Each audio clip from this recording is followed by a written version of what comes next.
Magandang araw mga katanaw. Nandito naman tayo ngayon sa Paradise Farm. Araw ng Martes ngayon. Araw ng pangangalakal namin ngayon. Nangangalakal kami. Saging lang muna ang aming kinakalakal na saba. Atin pong puntahan po nasa bodega yung aming nakalakal. Tingnan po natin kung ano po ang mayroon na tayo dito sa bodega. At tinahakot naman nila at mayroon pang naniniba.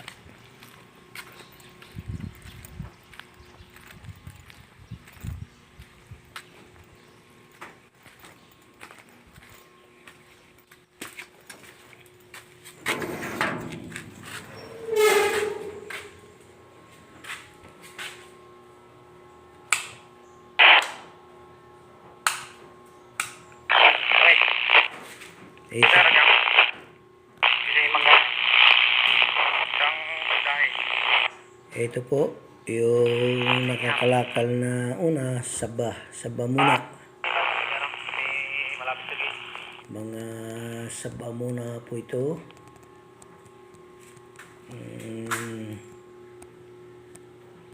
Nakakalakal po. Saba muna ang kinakalakal po namin ngayon. Kasi sa Huwebes pa po ang nito dala ay papahuli po namin yung saging na arnibal kasi madaling mahinog po yun.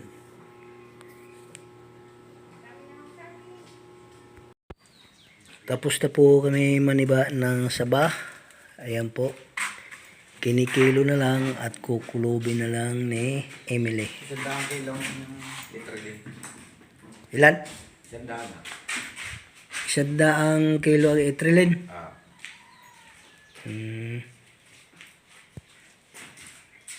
Kala ko hindi pa natiba ng ang dosya. Nandun naman dadalawang buwig na yung parang alanganin nyo. Hindi ko na pinakuha. Yan po, kukulubin na lang ito ng saba. Alibang kukulubin din eh. Ito po. Yan. Pero isang ere. Yan po. Ano? Sandal lang, ma? Sandal lang. Ilan ang bang higit? Ilan ang higit? 171.8.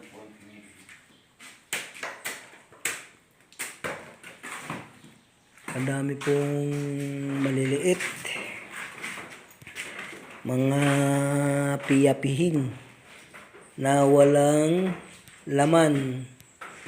Siguro kinukulang po sa hip-hip ng tubig.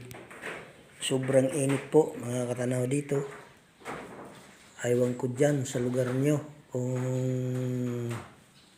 mainit din ba, kung anong kalagayan nyo dyan. Ayan po, kukulubin na lang yan. Nakasakto na? 100? Medyo po yan. Ano ba, ma? 170? 171? Kumpleto na, hindi pa? Kompleto na yung Taga. kompleto na wala na yan. Okay. Maraming salamat mga katanaw sa inyong pagpapanood sa aking vlog tungkol sa aming kalakal sa farm. Yan po, idadagdagan pa natin bukas. Arnibal naman ang kukunin namin na saging. Ay, dito na lang po ako. Hanggang dito na lang po ako. Shout out po sa inyong lahat na nanonood. Mabuhay po kayong lahat. Bye-bye po. At paki-subscribe naman po sa aking channel sa YouTube, Katanaw Joe Olaes. Bye-bye po. Bye-bye.